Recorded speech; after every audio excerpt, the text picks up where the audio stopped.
Good morning to you and welcome back. Disney World hotels now getting a major security overhaul. The most magical place on earth announcing that employees will conduct daily inspections of every room at their resorts. So the question is this an invasion of privacy or a good move to protect against security threats?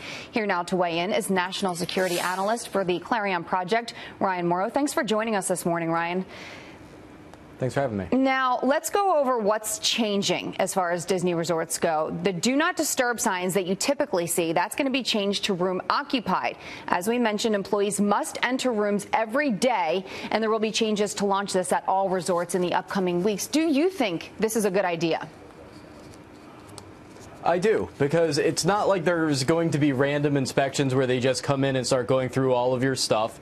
The idea is that they don't want there to be a 24-hour period where someone can just be using their room, which is part of a private business that can make these types of decisions, using that room to engage in criminal activity or even terrorist or violent activity.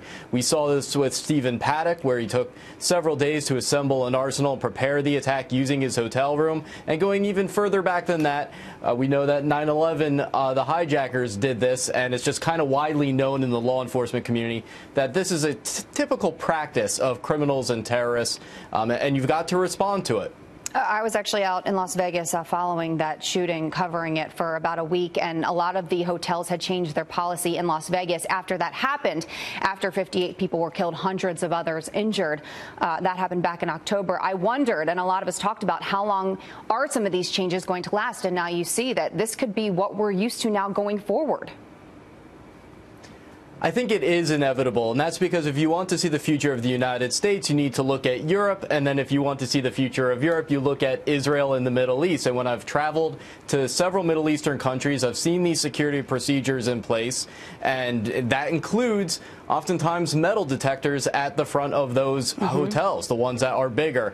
And I've got to tell you, it actually wasn't that bad. I don't want us to get into a constant strategy of defensive measures that just makes life more and more of a hassle, but this makes sense, and I even forgot I was going into the hotel through metal detectors as I was traveling. So there's a good way to do this. You know, Disney has not said that they did this as a response to what happened in Las Vegas. I think a lot of people are assuming that could be the case. But I guess the question is, at what point is it going to be too much? At what point could people take this as an invasion of privacy? Because, look, you could be sleeping and someone's knocking, announcing themselves, and then they come in and then you wake up. Are they going through your things? Are they using a metal detector to see if there are any explosives? Like, at what point do you think a line could be crossed?